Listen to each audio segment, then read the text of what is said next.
Welcome to the 2013 Men's Lacrosse Season Preview. I'm here with head coach Jeff Roberts.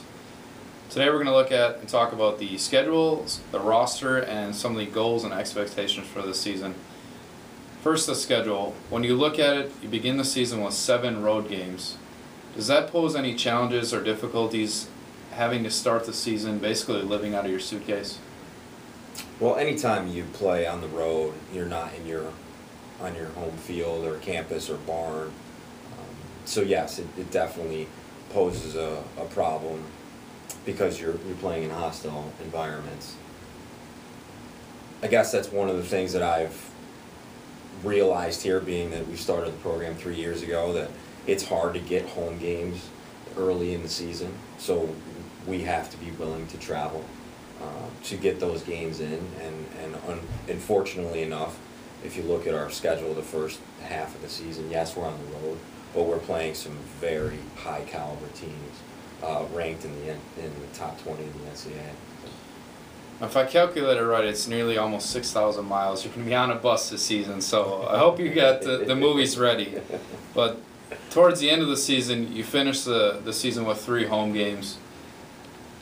It's a long ways away till you get to that point, but you have to be excited to know that you're going to finish at home in front of your own fans when the playoff picture is coming into focus, to play in some nicer weather at home. Yeah.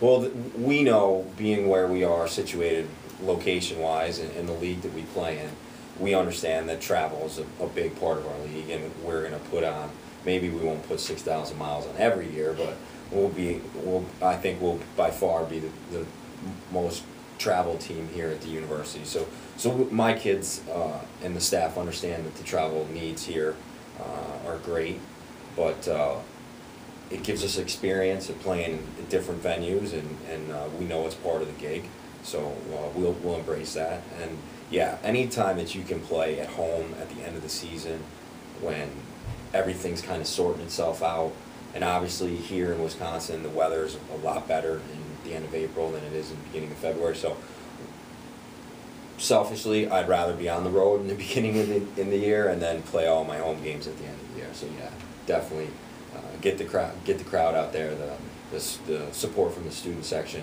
and any other new person that wants to see an exciting game. Now, to look at your roster, this is the 3rd season here. It's the largest roster you've had so far.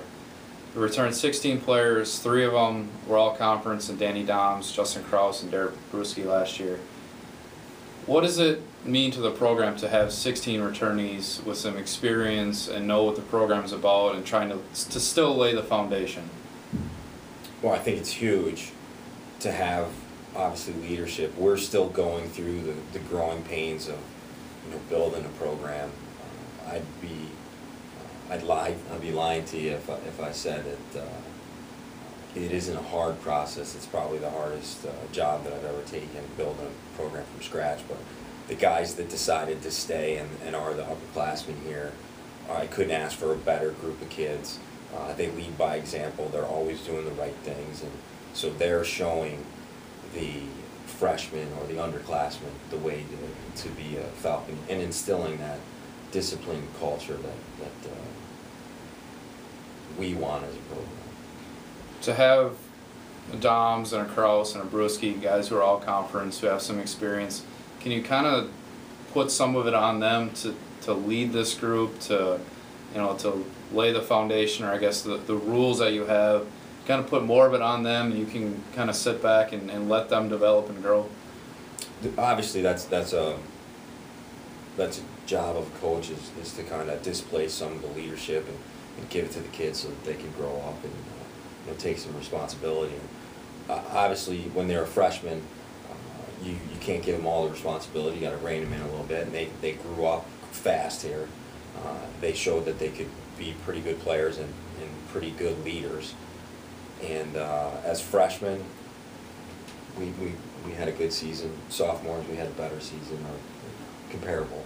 And this year's juniors, I think, as you stated earlier, I think it's 50-50 out of the 37 kids we have. It's 50 upperclassmen, 50 underclassmen. So we're looking for those juniors and sophomores to do the leadership, show show the right way to do everything in the program, from the academic side to the athletic side. Now, with half the roster being freshmen, are there a couple of guys in there you're excited about, guys who are going to step up and show some flashes, maybe not right now, but as the season progresses?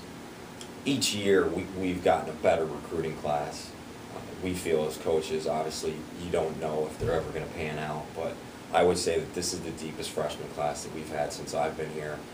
Yeah, there's, we've got Tyson Rowe from Nanaimo, British Columbia, Matt Garvey from Winnipeg, Manitoba, Blake Keenan from Schwamberg, Illinois. There's some kids. I could go on and on about all our freshmen. I think they're all talented in their own way, and they all do definitely bring something to the table every day. They make us better. Now, in the conference coaches preseason poll, you guys are picked second. Is that going to put any added pressure onto this team or this coaching staff, going from, I think the first year was last to fifth or seventh to now second, to constantly be going up that ladder? I don't think so. Personally, I don't put much in preseason polls. It doesn't mean anything. Where you end at the end of the year is what matters. So to us, it's just a piece of paper. It doesn't really mean much. What are one or two goals for this season? The first season you won 8, and last year you won 9, made it to the conference tournament. Is it to keep progressing, or what's a goal or two for this season? I think it's just to get better each day. If we put goals out there, you limit yourself to failure. Obviously, we're all going to fail at something. But we want to, on a daily basis, demand the most of us, the best of us, and get better and grow as a team on a daily basis. And if my guys do that, and our coaching staff stays true to that mantra, I believe that we'll be at the MCL tournament. All right, thanks, Coach. Stay tuned to CUWFalcons.com for updated information on the men's lacrosse team all season long.